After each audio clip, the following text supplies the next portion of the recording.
Olá, estamos chegando com o Câmara Repórter, segunda edição desta terça-feira, 2 de abril. Veja os nossos destaques. A Associação de Supermercados diz que a interdição da BR-304 vão interferir minimamente na alta de preços de frutas e verduras. 9 projetos de lei são discutidos em sessão ordinária no plenário da Câmara. Arquitetos e engenheiros do município se reúnem na presidência da Câmara em busca de apoio para se reunirem com o prefeito de Natal. Aqui no estúdio eu vou conversar com Kênia Gralha, diretora do Instituto Happy, que vai organizar o primeiro Congresso Internacional de Proteção à Infância, Adolescência e Mulheres no combate à violência sexual. Vem com a gente, o Câmara Repórter, segunda edição, está só começando.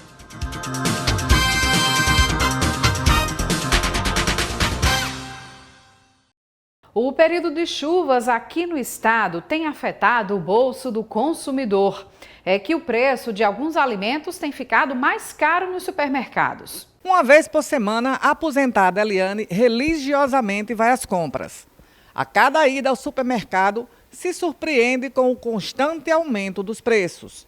Essa tendência de alta tem deixado os consumidores preocupados e buscando entender os motivos por trás dessa variação. Está cada dia mais alto, né? A gente, numa semana está um valor, no outro, mesmo sendo um dia nas quartas e quintas que é mais em conta, mas sempre assim a gente vê que o valor não chega ao que a gente espera.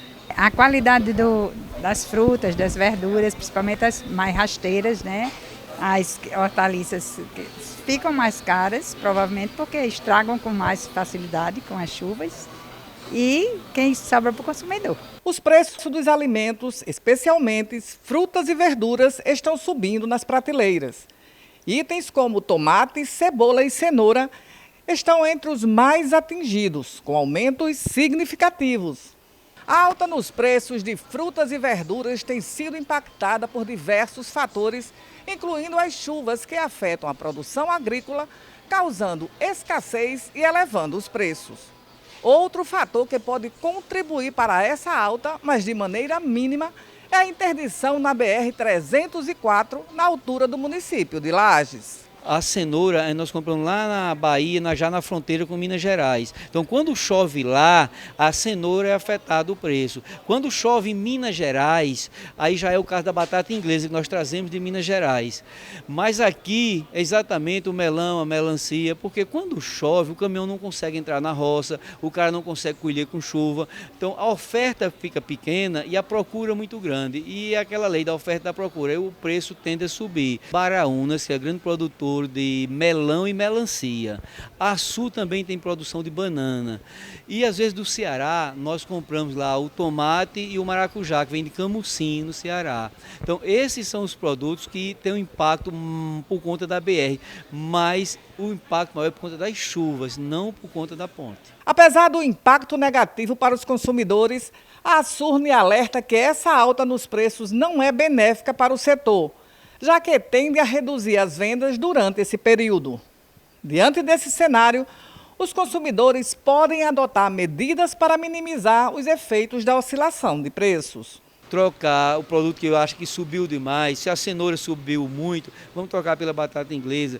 Se a laranja subiu muito, vamos substituir pelo caju, vamos substituir pela manga que está na safra. Então, é ver quais são os produtos que estão mais baixos e substituindo pelos que estão mais caros.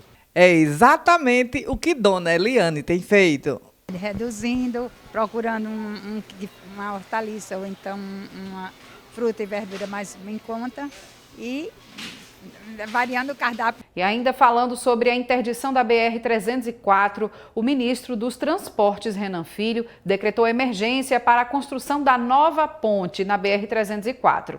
A estrutura, que desmoronou no último fim de semana após fortes chuvas na região central do estado. A ponte na BR-304 no município de Lages, interior do Rio Grande do Norte, desmoronou no último domingo. Além do decreto de estado de emergência para a reconstrução, o ministro dos Transportes, Renan Filho, explicou que durante a duração da obra será projetado um desvio pela própria BR-304.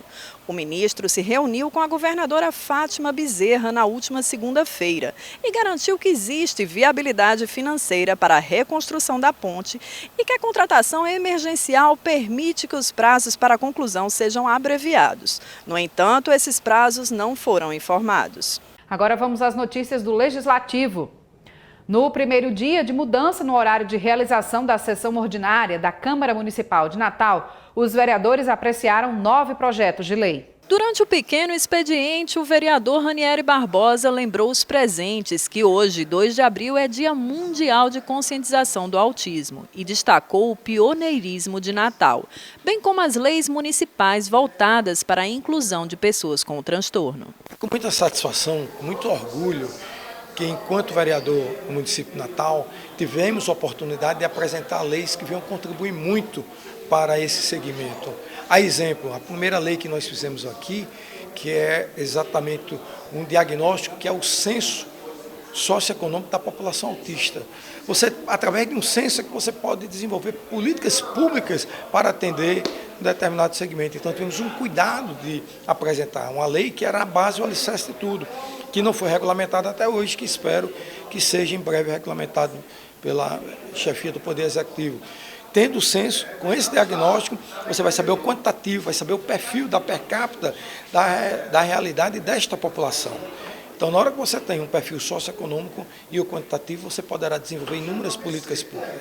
Um outro projeto de lei, e que isso, eu não diria que não nos envaidece, mas traz exatamente a importância do Poder Legislativo Municipal, que foi a lei do símbolo do autismo como atendimento prioritário em instituições públicas e privadas. Natal, através de uma emenda nossa em 2017 e de uma proposição de iniciativa, não de emenda, de lei, tornou, inclusive, depois, a nível nacional, como protagonista, a primeira capital que colocou do símbolo do autista para ter atendimento preferencial, seja em instituições públicas ou privadas. Isso é algo realmente que nos orgulha, de saber da preocupação que tivemos e que Natal, mais uma vez, foi protagonista e saiu na frente. E a última agora, que recentemente aprovamos uma lei que é exatamente da instalação do núcleo do TEA, do núcleo do transtorno do espectro autista para essa população. Em segunda discussão, foi aprovado o projeto de lei do vereador Dixon Júnior, que impõe atendimento psicossocial prioritário para as mães, pais e responsáveis que se dedicam integralmente aos cuidados das pessoas com transtorno do espectro autista em Natal. Cuidar de quem cuida do autista, também cuidar do autista, né? Que essas mães, esses pais têm uma carga, digamos assim, muito exaustiva, né? São tratamentos, é fila de consulta, é fila de médico. E essas pessoas também são seres humanos que precisam de cuidado. Então esse projeto, ele pede que a prefeitura, né, nesse rol de fila de espera aí, que dê prioridade a esses pais atípicos que precisam ter esse conforto, precisam ser abraçados, porque, como eu disse, é uma coisa muito exaustiva, o dia a dia, não é? É uma luta diária e esse acolhimento, esse abraço é muito importante. Aprovado em segunda discussão, o projeto do vereador Robério Paulino institui a Semana Municipal de Conscientização, Prevenção e Combate à Prática de Queimadas Urbanas em Natal. O projeto é um projeto que visa um projeto de cunho educacional, que visa ter uma semana inteira de discussão nas escolas, de discussão nas empresas, da discussão, digamos, no setor, nas repartições públicas, sobre a importância de não fazer queimadas, né, em terrenos baldios, na área urbana. Por quê? Porque pelo prejuízo que eu acabei de falar, entendeu? Porque realmente parece pouco, mas não é. O prejuízo chega às vezes a centenas de milhares, porque isso mobiliza bombeiros, mobiliza, digamos, a guarda metropolitana, mobiliza todo mundo e causa prejuízo, causa doença, às vezes uma queimada muito forte. Principalmente agora no inverno está chovendo, é mais difícil você ter uma queimada. Mas no segundo semestre, por exemplo, quando está tudo seco, você ter uma queimada num terreno gera muitos problemas de respiratórios, e muita gente que as pessoas vão terminar parando no hospital. Por fim, foi aprovado em primeira discussão o projeto de lei do vereador Érico Jacome, que institui a Feira Potiguar de Artesanato, que vai acontecer na Câmara Municipal de Natal. O presidente da Câmara, vereador Érico Jacome, recebeu nesta terça uma comissão de arquitetos e engenheiros, servidores da Prefeitura de Natal. Os arquitetos e engenheiros do município de Natal alegam que estão há 10 anos sem reajuste salarial. A categoria se reuniu com o presidente da Câmara Municipal de Natal, vereador Érico Jacome, para pedir apoio do Legislativo nesse pleito junto ao Executivo. Os profissionais também pedem a realização de concurso público e a implementação do plano de cargos, carreira e salários. Estamos há mais de 2 anos tentando ter uma audiência com o senhor prefeito de Natal, através, primeiramente, das nossas representações em termos de categoria, do SENGE, do CAL, do CREA, mas foi infrutífera. Depois tentamos através de vários parlamentares e ainda não conseguimos chegar até o prefeito. Qual é a nossa pauta? A pauta é muito simples. Nós estamos reivindicando a recomposição salarial, vista que nós estamos já há 10 anos sem o salário estagnado. Assim como também um plano de cargos para as nossas categorias de engenheiros e arquitetos e um concurso público, porque nós estamos vendo que à medida que as pessoas estão se aposentando, as categorias que fazem parte da prefeitura, que são fundamentais no planejamento, na execução de obras, estão ficando cada vez menores o número de funcionários dessas duas profissões. Então nós estamos reivindicando também concurso público, para que seja feita essa recomposição dos funcionários nesse âmbito no município de Natal. Nós viemos aqui procurar o presidente dessa casa, que sabemos da importância que a Câmara exerce, não é, junto dessa administração, e através dele ser o quê? O nosso canal de acesso ao prefeito.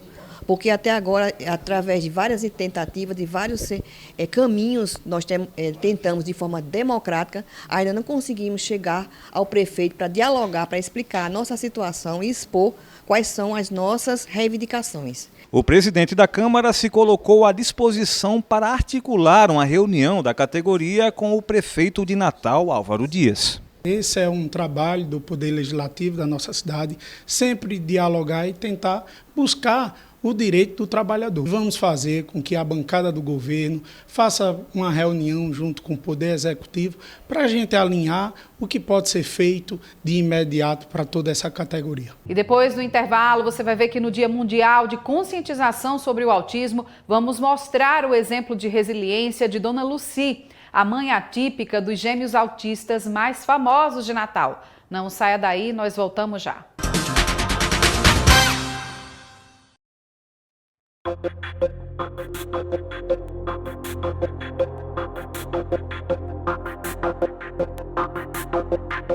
Participe da segunda COP Clima do RN, de 11 a 13 de abril no auditório da Reitoria da UFRN em Natal. Inscrições gratuitas com direito a certificado pelo site copclimarn.com.br.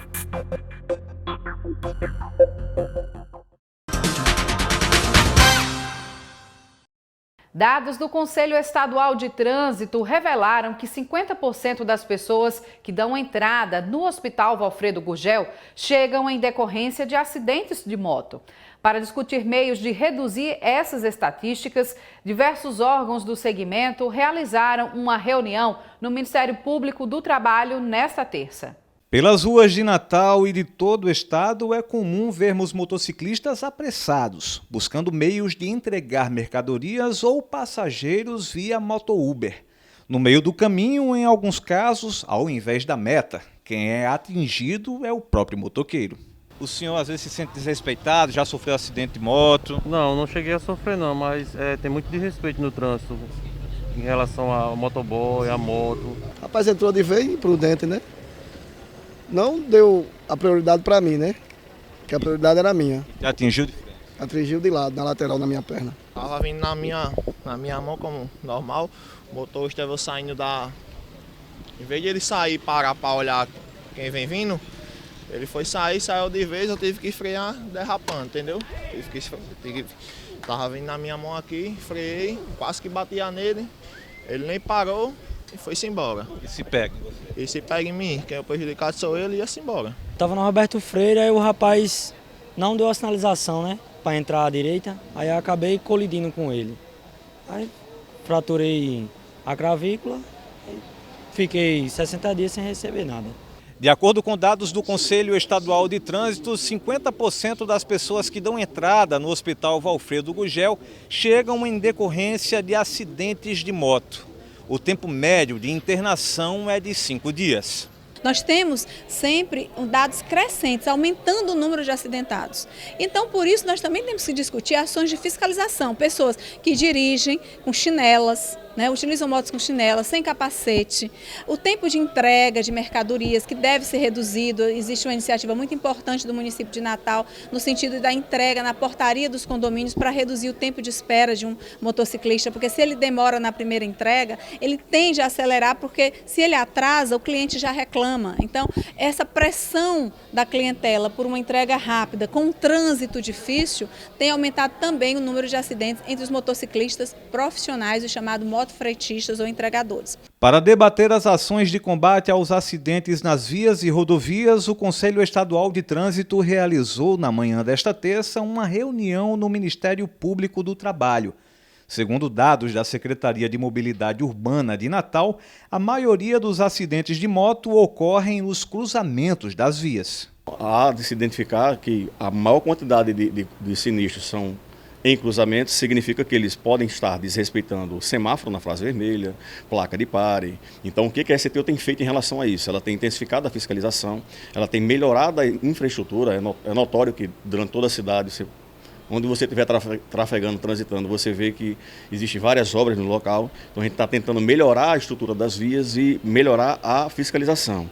E paralelo a isso também, nosso setor do Departamento de Educação está fazendo campanhas educativas, inclusive em fábricas ou em polos geradores de condutores, para que as pessoas tenham uma noção da importância que é a vida no trânsito. Então, assim, é mais importante você chegar atrasado 1 ou 2 minutos do que você vir a perder a sua vida. A Companhia da Polícia Rodoviária Estadual e a Polícia Rodoviária Federal têm reduzido os acidentes a partir de barreiras e da identificação dos pontos mais críticos de colisão. O Rio Grande do Norte, ele observou 7 pontos críticos, baseado isso em nível de acidente grave de trânsito, não só mortes. Então a gente pegou nas estatísticas o quilômetro e a BR, depois dia da semana e depois horário que aconteciam esses acidentes. Baseado nessa estatística, a gente direcionou o nosso efetivo. Então, por exemplo, Pau dos Ferros tinha um grande número de acidentes de trânsito no fim de semana. Foi verificado de sexta a segunda pela manhã. Então, a gente começou a direcionar equipes para trabalhar no fim de semana em Pau dos Ferros, baseado na estatística. O que aconteceu? Pau dos Ferros ficou quase 3 meses sem nenhum acidente. Uma alteração muito relevante, uma vez que as prefeituras, através dos seus órgãos, as suas guardas municipais, os seus agentes civis, vão poder ter mais autonomia de fiscalização, E aí vai poder verificar a questão dos condutores, CNH, questão dos veículos, o licenciamento, inclusive até fazer a lei seca. Então, esse fortalecimento só vai nos engrandecer e melhorar a fiscalização de uma forma geral. Agora vamos com uma utilidade pública. A Prefeitura de Natal abriu inscrições para o edital da primeira residência em políticas públicas e inovação. Simone Silva. A Prefeitura de Natal, por meio da Secretaria de Igualdade Racial, Direitos Humanos, Diversidade, Pessoa Idosa, PCD e Juventude, em parceria com a UFRN, está com processo seletivo aberto para o Programa de Residência em Políticas Públicas e Inovação, que vai culminar com a criação do Observatório de Direitos Humanos de Natal. São oferecidas 10 vagas para graduados no campo de públicas, com reconhecimento pelo Ministério da Educação. Os selecionados vão receber durante 18 meses uma bolsa no valor de R$ 2.485. As inscrições para o processo seletivo podem ser feitas pelo Sistema Integrado de Gestão às Atividades Acadêmicas, com uma taxa de R$ 50. O processo seletivo será desenvolvido em 4 etapas.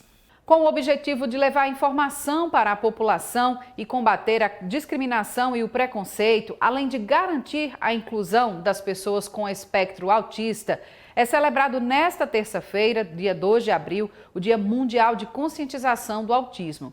E para marcar essa data, a gente traz aqui a história de luta e resiliência de Dona Lucy Gomes, a mãe dos gêmeos autistas mais famosos de Natal. Maria Lucia é mãe dos gêmeos Ângelo e Augusto. Eles foram diagnosticados com autismo há quase 4 décadas. Na época, não tinha muitas informações sobre o tema. Também eram poucos os profissionais especializados e as unidades de ensino preparadas para recebê-los. Por isso, nos primeiros anos de vida, os irmãos foram educados em casa. No início, ninguém falava em autismo, né? Isso foi em 1981, tanto é que eu vim ter primeiro diagnóstico, que nem foi um diagnóstico, foi que eles tinham características de autismo já aos 4 anos e meio, mais ou menos. Mas, mesmo sem saber, eu nunca deixei de estimulá-los, né, de procurar corrigir as falhas, insistindo, persistindo. Pensando em outras famílias que passavam pela mesma situação, Maria Lúcia fundou em 1990 o Jardim Escola Dois Amores. A unidade de ensino foi pensada como um ambiente educacional acolhedor e com estratégias pedagógicas específicas para atender às necessidades dos gêmeos e de outras crianças com autismo. Nós voltamos de Fortaleza, viemos morar aqui em Natal. E, ao chegar aqui, não encontramos escola para nossos filhos. E eu tinha mais 3, os 3 maiores eu consegui escola, mas para Ângelo e Augusto, não. E as escolas recusavam. Tá? Um até aceitou, foi no mês de julho que nós chegamos, um até aceitou, mas no mês de outubro me chamou dizendo que não tinha condições. Ele só batia e rodava as coisas, olhava para o ventilador, ficava no recanto de parede. Eles não aceitavam nenhuma atividade. Não é que não aceitasse, não tinha interesse. Não, eu acho que não entendia, né? E aí foi quando eu falei com meu esposo, né? Para a gente fundar uma escolinha para que nossos filhos estudassem. E que a gente aceitasse outras crianças, também com deficiência, e mais uma escola regular para aceitar todo mundo, entendeu? Tanto é que essa escola funcionou por 24 anos. A terapeuta ocupacional especializada em integração sensorial, Magnólia Paula Ansaldi, explica que não foi ela que escolheu trabalhar com crianças e jovens autistas, mas que o autismo a escolheu quando um familiar próximo foi diagnosticado. Hoje, ela é apaixonada pela linda missão que recebeu. O autismo bateu na minha porta, né? Eu tenho dentro da minha família uma pessoa com autismo e que foi diagnosticado tarde, mas que eu sempre percebi, né, algumas diferenças.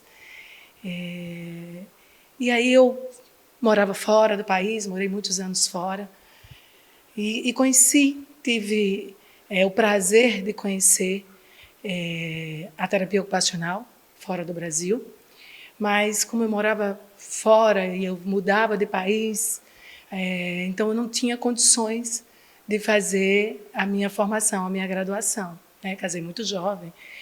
Bom, ao voltar para o Brasil, me formei já determinada a trabalhar com essa clientela e trabalhar com a integração sensorial. Magnólia explica o que a terapia ocupacional, especialmente a integração sensorial, auxilia no desenvolvimento da pessoa autista. Ela destaca ainda que o paciente é tratado de forma individualizada, de acordo com as necessidades e potencialidades de cada um. Nós trabalhamos com aquilo que é mais primitivo na criança, que é a organização sensorial, que deveria ter acontecido lá atrás, certo? Então, a gente trabalha com sistemas sensoriais que estão desorganizados. Quais são eles? Principalmente o auditivo, o proprioceptivo, o vestibular e o tátil. Tá? São aquelas crianças que muitas vezes vocês escutam as pessoas falarem assim, não, mas você tem que diminuir o som, porque ele tem autismo e ele tem uma hipersensibilidade auditiva, né? E a gente está falando de uma questão sensorial, de transtorno de modulação. E é nisso que nós trabalhamos dentro da terapia ocupacional. 2 de abril se tornou o Dia Mundial de Conscientização do Autismo, data criada pela Organização das Nações Unidas em 2007, com o objetivo de combater a discriminação e o preconceito, além de garantir a inclusão de pessoas com transtorno do espectro autista. Valorize as capacidades e respeite os limites. Então, isso dentro de uma caminhada como essa, nós vamos dar esse grito, tá? A voz deles. Imagina que quando a gente fala de uma prevalência do autismo, 1/3 dessas crianças não são verbais. Olha a importância da gente gritar por elas, ser voz dessas crianças. E a caminhada está para isso. Nós vamos ser vozes dessas crianças. A data se torna ainda mais especial porque é neste dia 2 de abril que os gêmeos completam 43 anos. São 2 datas importantes na minha vida, que por coincidência, claro que eles nasceram primeiro, né? A data veio depois. E foi exatamente depois dessa data que o autismo se expandiu mais, né? As pessoas conheceram. Porque o mais importante, eu acho que no caso aí de qualquer um tipo de deficiência, de síndrome, é as pessoas conhecerem e depois aceitarem, né? É muito difícil, realmente, não vou dizer que não é. Passei por maus momentos, né? Muitas situações difíceis, mas eu acho que é a sociedade participando, vendo, conhecendo, que vão aceitar. Vai chegar um dia que o autista não tem problema. Então, existem leis, aliás, várias leis já a favor do autismo, muitas leis. O autismo, maravilha, comparando com quando meus filhos nasceram. Eu queria que você deixasse um conselho para uma mãe que recebeu um diagnóstico agora, porque é sempre bom ter esse feedback de quem viveu essa experiência. Eu gosto muito de dar esse conselho. Que me perdoem os terapeutas, que me perdoem os médicos, que me perdoem qualquer tipo de profissional envolvido. Eu sei que o ABA, hoje em dia, tem criança, eu acho que tem várias horas de atendimento por dia. Mas nem todo mundo tem essa possibilidade. Então, que as mães em casa, vou repetir minhas 3 palavras, que eu usei a vida toda, na educação não só dos meus 2 filhos, Ângela e Augusto, mas de todos os meus filhos. Insista, persista e não desista. A gente consegue. Consegue o máximo que eles possam dar do potencial que eles tiverem. É realmente uma mãe atípica, uma mãe diferenciada, aí que Ângelo e Augusto têm a sorte, a bênção, o privilégio de ter aí para orientá-los, para ajudar e que também ajudou tantas mães. Parabéns à dona Lucy. A seguir, vou entrevistar a organizadora do primeiro Congresso Internacional que vai abordar a exploração sexual de crianças e adolescentes. Nós voltamos já, não saia daí.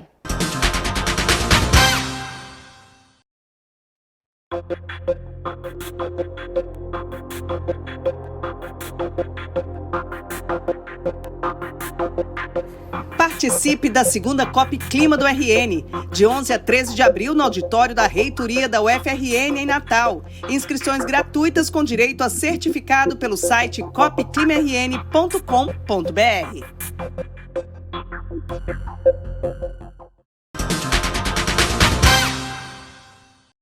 Olá, estamos de volta com o Câmara Repórter para falar de um congresso que vai acontecer essa semana aqui em Natal e trata da proteção à infância, juventude e mulheres no combate especialmente à violência.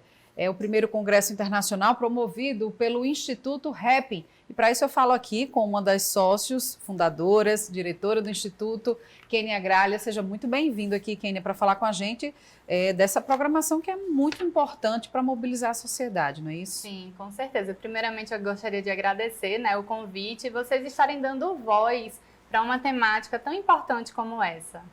E o objetivo vem para tratar sobre essa questão do combate à violência contra as crianças. O que é que tem chamado a atenção nos últimos meses e anos em relação a isso? Então, hoje no mundo, são mais de 800 milhões de crianças e adolescentes vitimadas, vitimizadas nesse contexto de violência sexual. Então, nós, quanto Instituto, a gente percebeu que ficarmos só na esfera do acolhimento à vítima, a gente não ia conseguir mudar o cenário atual.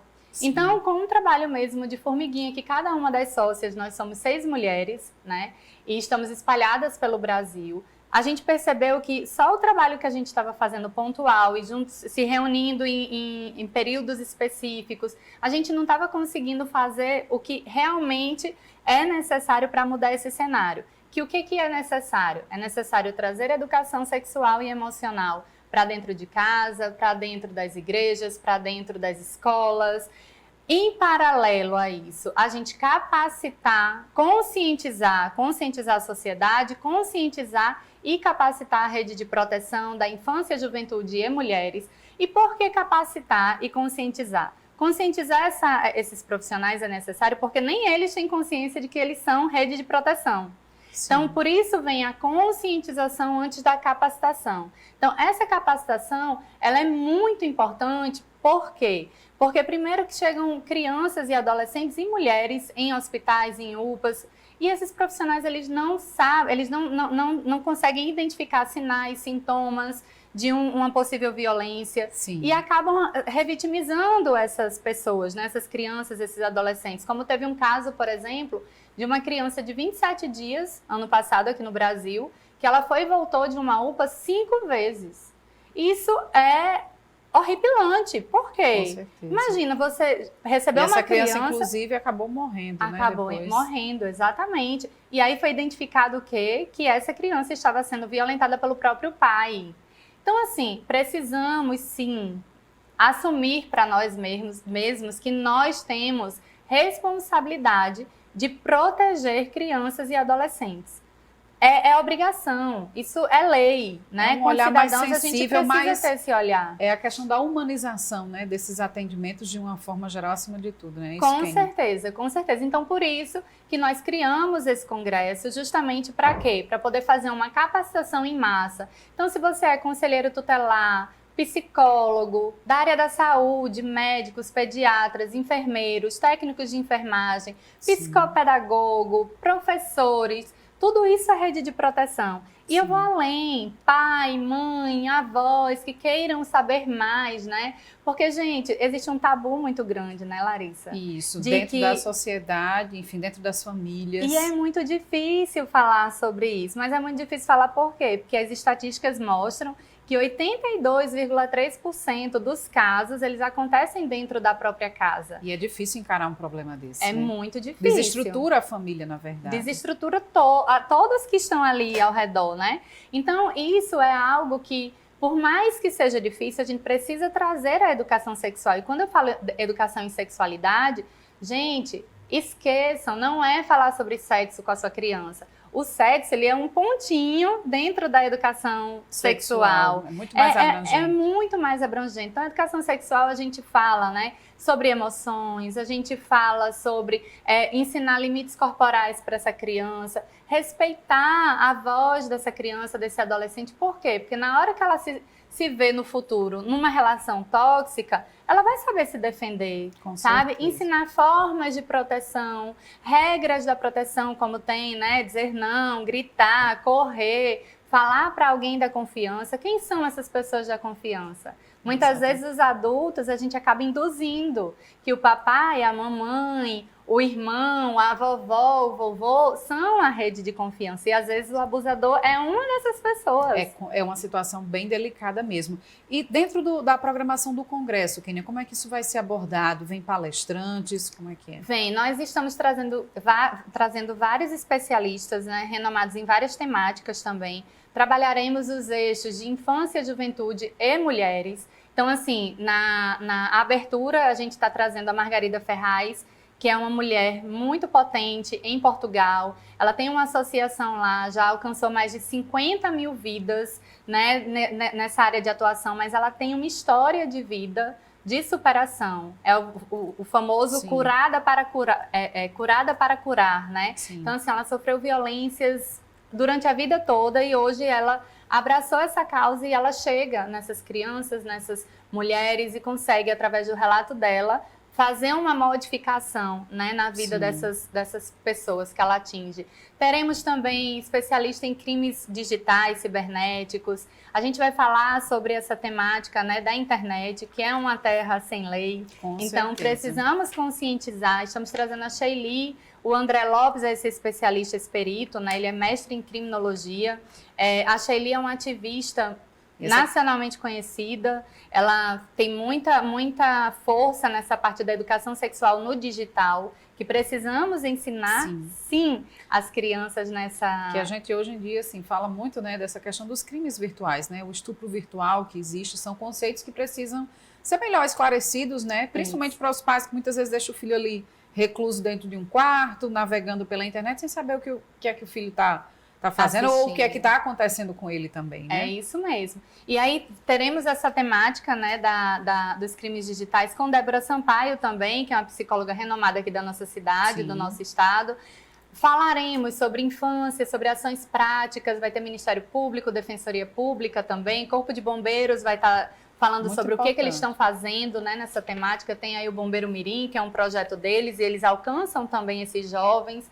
Estaremos falando também sobre diversidade, sobre igualdade de gênero. E assim, vai ser um momento de se aprofundar em temáticas que às vezes não chegam. Esses profissionais, eles não têm acesso, né, a temas tão relevantes como esse. Então, por isso que é tão importante a gente poder estar fazendo esse trabalho, né? E vai ser a partir de quinta-feira, né? Quinta e sexta-feira, no Sebrae RN, né? Então, ainda temos algumas inscrições. Como é que faz para se inscrever? Se inscrever no site, é www.institutorapin.com.br/CIRAPIN. Tá, Guilherme. Então, assim, se inscreve lá no site. Isso. É um investimento que é importante, principalmente para quem é da área, e é conhecimento, né? Sim, com certeza. E tem também o online, tá? Vai ter presencial e vai ter transmissão simultânea. Então, quem estiver aqui, ó, sendo espectador da TV Câmara, quiser assistir, né? Quiser participar desse movimento, porque eu acredito muito, Larissa, que esse movimento que a gente está fazendo, como eu falei, é um tabu. Sim. A gente está desconstruindo muitas coisas de patriarcado, da sociedade em si. Então, a gente está plantando uma semente para colher frutos lá na frente. Com certeza. E eu não estou falando daqui a 1 ano, daqui a 2 anos, daqui a 3 anos. É colher daqui a 30 anos. Então, só que esse trabalho ele precisa ser iniciado, né? E a gente está iniciando. E assim, eu espero que quem estiver assistindo a gente possa realmente construir uma consciência, né, e se ver como rede de proteção. Porque se você convive com alguma criança ou adolescente ou mulheres, você é rede de proteção. Então, que você seja elo dessa corrente de proteção que a gente está iniciando e que eu espero que seja um momento, né, de potência aqui na nossa cidade. Com certeza. E com essa programação que você falou aí, certamente será muito rico para quem for participar. Eu agradeço aqui, então, sua presença conosco, desejando um grande evento aí, sucesso nesse evento, que é importante essa discussão. Muito obrigada de novo, né? Obrigada por estar abrindo as portas aqui do jornal para a gente, e vão lá no Congresso. Obrigada. E essa edição do Câmara Repórter fica por aqui. É você que nos acompanha. Obrigada pela audiência mais uma vez. A gente volta a se encontrar nesta quarta-feira com notícias atualizadas do que acontece aqui na Câmara Municipal e também na nossa cidade. Tchau!